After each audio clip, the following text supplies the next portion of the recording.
भारत और चीन एशिया की दो महाशक्तियां मानी जाती हैं। डोकलाम विवाद के कारण इन देशों के संबंध और भी कड़वे हो गए हैं।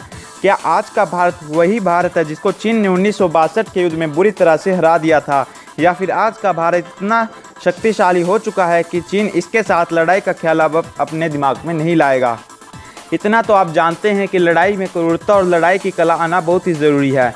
ज्ञातव्य है कि चीन का सैनिक मौका पड़ने पर कुंफू का इस्तेमाल कर सकता है और बिना बंदूक के लड़ सकता है और किसी भी वस्तु को हथियार की तरह प्रयोग कर सकता है। दूसरी ओर यह बात भी किसी से नहीं छुपी है कि भारत के सैनिकों को पृथ्वी पर लड़ी जाने वाली लड़ाइयों के लिए दुनिया का सर्वश्रेष्ठ सैन्यों में गिना जाता है।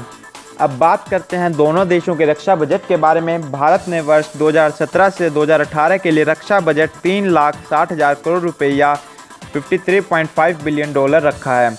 चीन की बात करें तो भारत मीलों पीछे नज़र आता है। चीन ने मार्च में वर्ष 2017 से 2018 के लिए रक्षा बजट घोषित किया और यह बजट $151.43 बिलियन रखा है।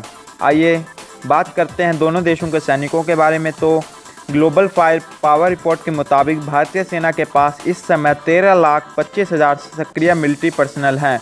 वहीं अगर चीन की बात करें तो यह आंकड़ा बिल्कुल 2 गुना नज़र आता है। चीन के पास 23,35,000 सक्रिय सैनिक हैं। इसके अलावा चीन के पास 619 मिलियन लोग ऐसे हैं जो सेना में शामिल होने के लिए बिल्कुल फिट हैं।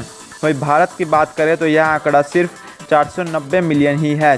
चीन की सेनाओं में इस समय 46,35,000 सैनिक हैं, तो वहां भारत की सेनाओं के पास सिर्फ 34,70,000 सैनिक ही हैं। आइए बात करते हैं दोनों देशों के एयरक्राफ्ट के बारे में।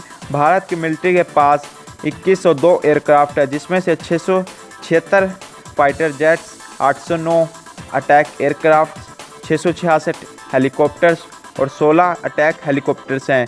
चीन की बात करें तो उसके पास करीब 3,000 एयरक्राफ्ट हैं। इनमें से 1271 फाइटर जेट्स, 1385 अटैक हेलीकॉप्टर्स और 912 हेलीकॉप्टर्स हैं। अब बात करते हैं दोनों देशों के पास कितने टैंक्स हैं। तो इंडियन आर्मी के पास इस समय 4,426 टैंक्स है, तो चीन की सेना के पास 6,457 टैंक्स हैं। हाल ही में चीन की सेना ने नए हल्के लड़ाकू टैंक्स का ट्रायल पूरा किया और सेना में शामिल किया। इस टैंक का ट्रायल तिब्बत में हुआ। भारत के पास 6,705 बख्तरबंद गाड़ियां हैं। चीन के पास ऐसे वाहनों की संख्या सिर्फ 4,800 ही है। अब बात करें दोनों देशों की नेवी की ताकत के बारे में। तो दोस्तों, इंडियन नेवी के पास 295 ऐसे संसाधन हैं जो तटीय सीमा की सुरक्षा करते हैं। इसके अलावा उसके पास 3 एयरक्राफ्ट कैरियर, 15 पनडुब्बियां और 11 डिस्ट्रॉयर हैं।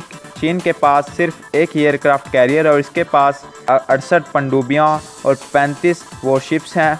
हाल ही में चीन ने अपनी एक नई वॉरशिप लॉन्च की है और चीन का कहना यह है कि एशिया में यह सबसे बड़ी है। तो दोस्तों, यह थी चीन और भारत के बीच में सेना की तुलना। अगर दोस्तों आपको यह वीडियो पसंद आई तो ज़्यादा से ज़्यादा शेयर लाइक जरूर कीजिएगा और ऐसी जानकारी जानने के लिए सब्सक्राइब कीजिएगा फैक्ट गुड।